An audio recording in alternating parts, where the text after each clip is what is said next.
প্রিয় চাকরির প্রত্যাশীগণ, আসসালামু আলাইকুম।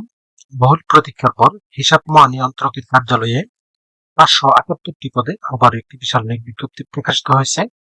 এখানে আপনারা বাংলাদেশের প্রত্যেকটি জেলা থেকে নারী এবং পুরুষ অভিজ্ঞার্থীগণ অষ্টম, এসএসসি ও এইচএসসি পাশে আবেদন করতে পারবেন।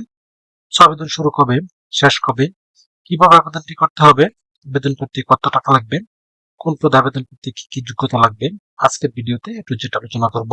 মূল ভিডিওটি শুরু করার আগে আপনাদের কাছে একটি রিকোয়েস্ট থাকবে, যারা এখনো অ্যাম্বিশন জব পয়েন্ট ইউটিউব চ্যানেলটি সাবস্ক্রাইব করেননি তারা চ্যানেলটি সাবস্ক্রাইব করে পাশে থাকা বেল আইকনটি প্রেস করে রাখেন। এতে পরবর্তীতে যে কোনো চাকরির আপডেট আসার সাথে সাথে নোটিফিকেশনে জানতে পারবেন। গণপ্রজাতন্ত্রী বাংলাদেশ সরকার হিসাব মহানিয়ন্ত্রকের কার্যালয়, হিসাব ভবন, সেগুনবাগিচা, ঢাকা। এই সার্কুলারটি প্রকাশিত হয়েছে 9 জুলাই 2026 তারিখ। এই সার্কুলারটিতে বিভিন্ন ক্যাটাগরিতে 578 জন লোক নিয়োগ করা হবে। তার মধ্যে অডিটর পদে সর্বমোট 378 জন লোক নিয়োগ করা হবে। এটি 11তম গ্রেডের একটি পদ। বেতন স্কেল 12,500 থেকে 30,230 টাকা। কোন স্বীকৃত বিশ্ববিদ্যালয় হতে ন্যূনতম দ্বিতীয় শ্রেণী বা সমমানের সিজিপিএ তে 4 বছর মেয়াদী স্নাতক বা সমমানের ডিগ্রি থাকতে হবে। সেই সাথে কম্পিউটার ব্যবহারের দক্ষতা এবং অভিজ্ঞতা থাকতে হবে। এই পদটিতে আবেদন করার জন্য প্রার্থীর বয়স 1 জুলাই 2026 তারিখে সর্বনিম্ন 18 বছর এবং সর্বোচ্চ 32 বছরের মধ্যে থাকতে হবে। তবে বয়স প্রমাণের ক্ষেত্রে কোনো প্রকার এফিডেভিট গ্রহণযোগ্য হবে না। ইতিপূর্বে 27 ডিসেম্বর 2021 খ্রিস্টাব্দ তারিখে হিসাব মহানিয়ন্ত্রকের কার্যালয়ে এই স্মারকে একটি নিয়োগ বিজ্ঞপ্তি প্রকাশিত হয়েছিল। যারা উক্ত নিয়োগ বিজ্ঞপ্তিতে আবেদন করেছেন তাদের আর এই নিয়োগ বিজ্ঞপ্তিতে পুনরায় আবেদন করার প্রয়োজন নেই। এই পদটিতে আবেদন করার জন্য আবেদন ফি নির্ধারণ করা হয়েছে 168 টাকা, যা এখানে দেওয়া নিয়ম অনুসারে শুধুমাত্র টেলিটক মাধ্যমে আবেদন ফি পরিশোধ করতে পারবেন। এরপর ড্রাইভার পদে সর্বমোট 2 জন লোক নিয়োগ হবে। এটি 16তম গ্রেডের একটি পদ।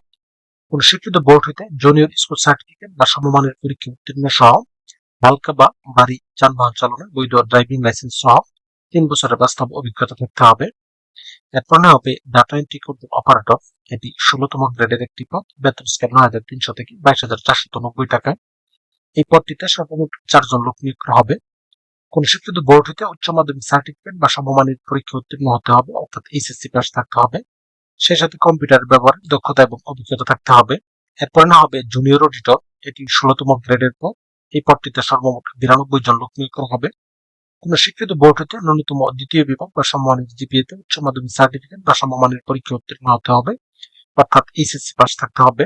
সেই সাথে কম্পিউটার মুদ্রা করে সর্বনিম্ন গতি ইংরেজিতে 20 এবং বাংলায় 20 থাকতে হবে। এরপর হবে কম্পিউটার অপারেটর। এই পদটিতে 2 জন লোক নিয়োগ করা হবে। বেতন স্কেল 11,000 থেকে 26,590 টাকা। কোন স্বীকৃত বিশ্ববিদ্যালয় হতে বিজ্ঞান বিভাগে স্নাতক বা সমমানের ডিগ্রি থাকতে হবে। সেই সাথে কম্পিউটার মুদ্রা করে প্রতি মিনিটে বাংলায় 25 এবং ইংরেজিতে 30 শব্দের গতি থাকতে হবে।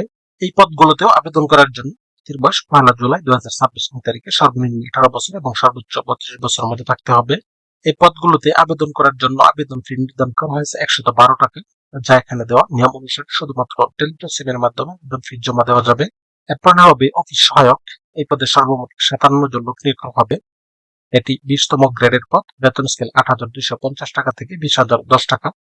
কোন স্বীকৃত বোর্ড হইতে মাধ্যমিক স্কুল সার্টিফিকেট বা সমমানের পরীক্ষা উত্তীর্ণ হতে হবে, অর্থাৎ এসএসসি পাস থাকতে হবে। এরপর হবে শর্টার। এই পদে সর্বমোট 40 জন লোক নিয়োগ করা হবে। এটি 19তম গ্রেডের পদ। কোন স্বীকৃত বোর্ড হইতে মাধ্যমিক স্কুল সার্টিফিকেট বা সমমানের পরীক্ষা উত্তীর্ণ হতে হবে, অর্থাৎ এসএসসি পাস থাকতে হবে। এই পদগুলোতেও আবেদন করার জন্য প্রার্থীর বয়স 1 জুলাই 2026 তারিখে সর্বনিম্ন 18 বছর এবং সর্বোচ্চ 32 বছরের মধ্যে থাকতে হবে।